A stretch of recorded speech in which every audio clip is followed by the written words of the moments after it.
And we want to keep you updated on the breaking news we've been telling you about on the west side of Denver. Denver police now saying the area around Irving and Evans is secure, but this is also now an active shooter situation where the shooter has been put down. We also have one woman that has been killed in this area. Yeah, we're being told that there was a female victim that, according to police at one point, was inside that shooter's home. She was taken to Denver Health Hospital. We're told she has died at this time.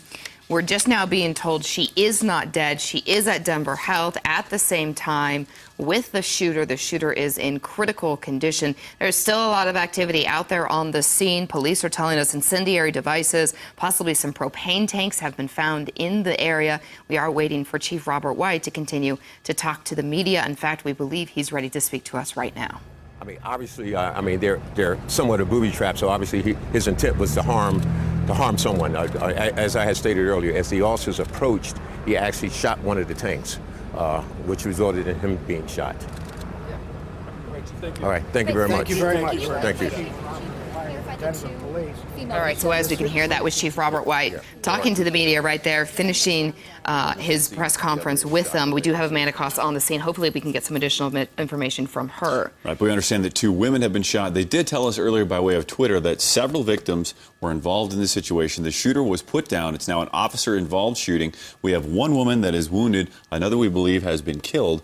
And at least one of those folks was actually in the suspect's home at one point, all taking place near Lincoln High School here late this morning. And we're getting some new clarification that one of those females was at a home nearby. So it's unclear exactly the connection of these victims to the shooter at this time. Of course, this is a very active scene, very relatively new. So we will continue to try to get some additional information on this. But it all came out as an active shooter right around that 2200 block of South Irving, which is located near Federal as well as Evans. That put the high school there on lockdown. There were reports that this man was just basically going around shooting at people, and that there were possibly some propane tanks, like you can see right out here live from Air Tracker 7, that were not clear if he was using them as some sort of bomb or what his plan was with them. Or distraction device. Now, we know that Lincoln High School was placed on lockdown, as you said, but residents also were impacted. They were told to stay in their homes as this entire situation played out. As we said, not clear if this man was walking down the street with weapons, leaving incendiary devices on the street, but with multiple victims, it's the kind of situation where you just can't take any chances. No, and that's one reason why also, because of devices such as this propane tank that you see right here, that police are still saying while the scene itself is safe and secure because the shooter is now gone, they're not quite sure what they have with these incendiary devices. So they are asking residents in that neighborhood to still stay inside your home, at least for the time being, even though the high school has been lifted from that lockdown. Of course, you know, this is all just new information coming out. And the police, of course, in a situation like this, have so many hats they have to wear. First of all, they have to put the shooter down if they can, try to end the immediate threat. But then there's the process of trying to figure out where is the evidence, where do we need to go to figure out and retrace the steps of the shooter, figure out if there is a motive, but also find out, could there be other victims? Is there someone back in his house? So many different things they have to look into at this point. We understand that Amanda Koss is on the scene. She attended that press conference with Chief Robert White. Let's go to Amanda live now for an update. Amanda?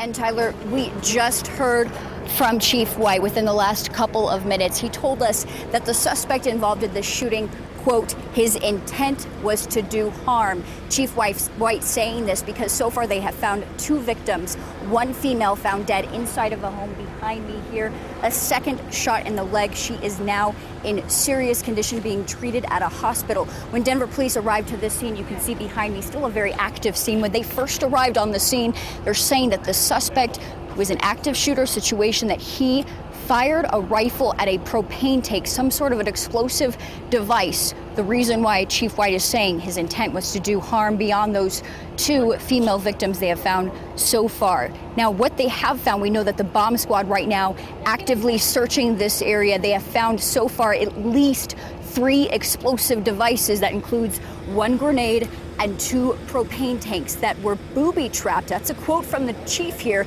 booby-trapped to explode.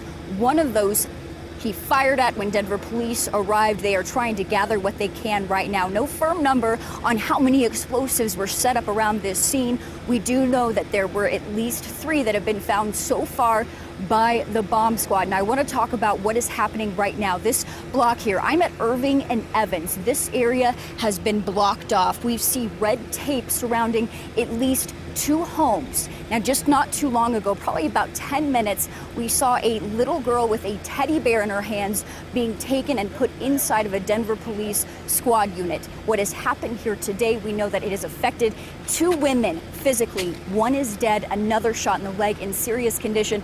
The suspect was shot by police. He was rushed to the hospital. He's in surgery right now.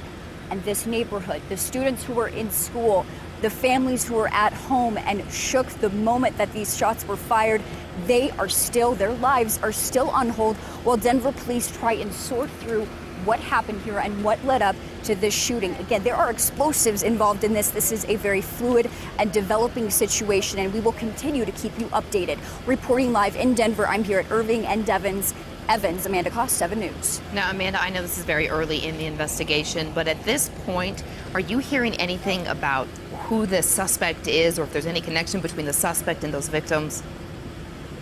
Dale, I asked the chief that question. He said at this point, it is too early for them to really firmly say what his relation was to either of the women in this case. We asked if he was related to the one who was shot and injured or the one who was shot dead. He's saying they're not going to say at this point exactly what his relationship or connection to those women were. We also asked if he lived in this area. They believe he did. They're not saying for sure at this time. Again, everything I told you just a few minutes ago, what we have confirmed straight from the chief of police here.